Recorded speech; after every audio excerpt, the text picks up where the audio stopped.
आप देख रहे हैं P24 लाइव और मैं परमिंदर शर्मा। हम अभी उपस्थित है काको में। आपको बता दें कि घोसी विधानसभा में प्रचार प्रसार चल रहा है, जो कि दूसरे चरण का इस विधानसभा में मत होना है। 11 नवंबर को मत यहाँ पर होगा। उसको लेकर कहीं ना कहीं रामबली जो हैं, पिछले बार यहाँ के विधायक रहे हैं, इनको जनता आशीर्वाद दिया है, लेकिन दूसरी बार भी काफ़ी मेहनत इनको करने पर है और जनता के बीच मिल रहे हैं। तो आइए रामबली यादव से सबसे पहले बात करते हैं कि क्या विजन है इनका घोसी विधानसभा के लिए। क्या सर, काको घोसी विधानसभा में प्रचार प्रसार कर रहे हैं, क्या लगता है इस बार? बहुत प्यार मिल रहा है लोगों का, आम जनता का, और महसूस हो रहा है कि घोसी का चुनाव एक तरफा चुनाव है, कोई टक्कर में नहीं है।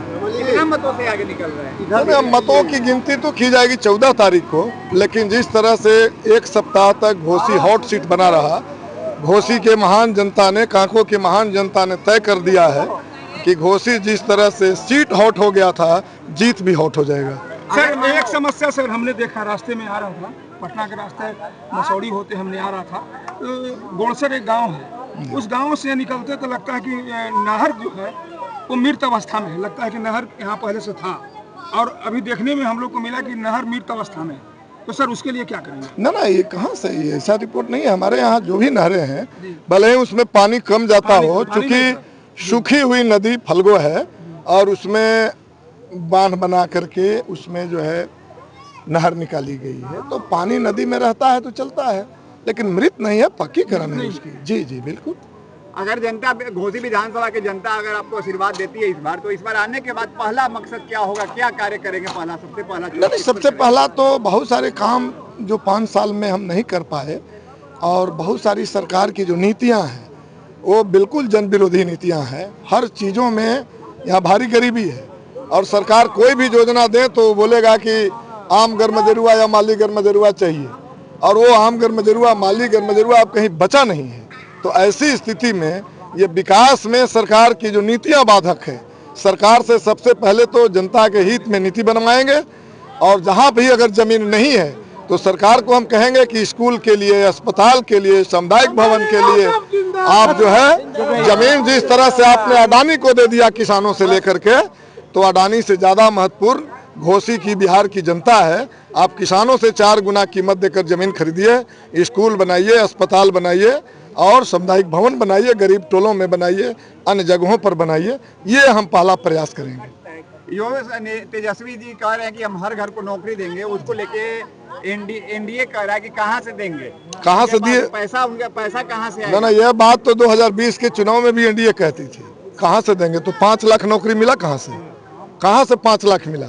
महिलाओं को जो है झारखंड जो है वो हर महिलाओं को 2500 रुपया महीना में देती है, और यहाँ जब माँ बहन मान योजना चलाने की बात आ रही है तो यही बात बोल रही है। तो हम कह रहे हैं कि अडानी को देना हम लोग बंद कर देंगे, और इसके बाद जो राशि मिलेगी उससे बिहार के नौजवानों को, बेरोजगारों को पक्की नौकरी मिलेगी, महिलाओं को 2500 रुपया महीना में खाते में जाएगा, वृद्धा पेंशन 1500 से शुरू होकर के 5 वर्षों में 2500 तक पहुंचेगा। ये पूरी प्लानिंग है, और ये कोई पागल आदमी का नाम इंडिया गठबंधन नहीं है। तेजस्वी जी ऊर्जावान हैं, जुआ हैं। हम खुद विधानसभा में 5 साल रह करके उनके जज्बा को हमने देखा है, और इसलिए हम कह रहे हैं कि जो भी घोषणाएं की जा रही है इंडिया गठबंधन से, तेजस्वी यादव की तरफ से, वो बिल्कुल ससमय धरा।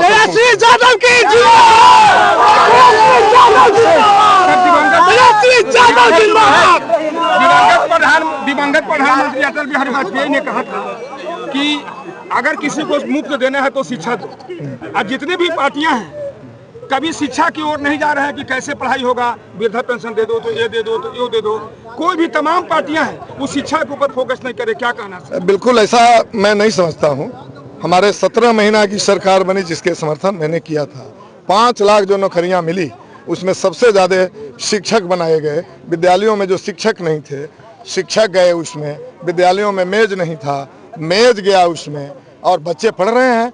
मॉडल बना, इसी 17 महीना में बना। और बिल्कुल सरकार नहीं चाहती है कि विद्यालय रहे, सरकारी रहे, निजीकरण रहे। वो तो हर चीज़ अडानी को देना चाहती है। अभी आपने देखा कि फिर 35 में 1050 एकड़ जमीन 1 रुपया के मुआवजा 1 रुपया कीमत पर वो अडानी को दे दिया। तो हम कह रहे हैं कि बिल्कुल सभी पार्टियों का सवाल नहीं है, जो वर्तमान सरकार है नीतीश कुमार जी का, एनडीए का, इनका है कि शिक्षा पर उनको निजीकरण करना चाहती है। हम लोग की जब सत्ता आएगी, सरकार आएगी, 14 तारीख के बाद जो सरकार बनेगी, मुख्यमंत्री जो तेजस्वी यादव बनेंगे, तो आप देखिएगा सरकारी शिक्षा बेहतर शिक्षा होगी, जिसमें तमाम लोग, गरीब लोग कम पैसे में मुफ्त में शिक्षा पाएंगे। आपका चुनाव चिन्ह क्या है और कितने नंबर पे? जी 2 नंबर पर है, हमारा चुनाव चिन्ह 2 नंबर पर है और पूरे लोगों से हमने अपील किया है कि 2 नंबर पर आप 3 तारा झंडा पर बटन दबाइए और 1 नंबर केवल घोसी का नहीं, क्योंकि 1 सप्ताह बिहार के लोग या घोसी के लोग सोया नहीं है, हॉट सीट बन गया है और इसलिए पूरे बिहार के ये जीत का जो रेशियो है 1 नंबर पर होगा, ये मुझे आम जनता की ओर से विश्वास मिला है। तो आपने सुना कि रामबली यादव क्या करें। रामबली यादव अपनी बात को साफ साफ शब्दों में अपनी बात को रखे, लेकिन आप भी अपना राय अवश्य करेंगे कि कैसा इनका कार्यकाल, पिछले 5 साल जो इन्होंने कार्यकाल बीता है, वो कैसा कार्यकाल इनका बीता है, वो आप अपना कमेंट के जरिए राय अवश्य करेंगे। लाइक से करना भूले। जय हिंद, जय बिहार।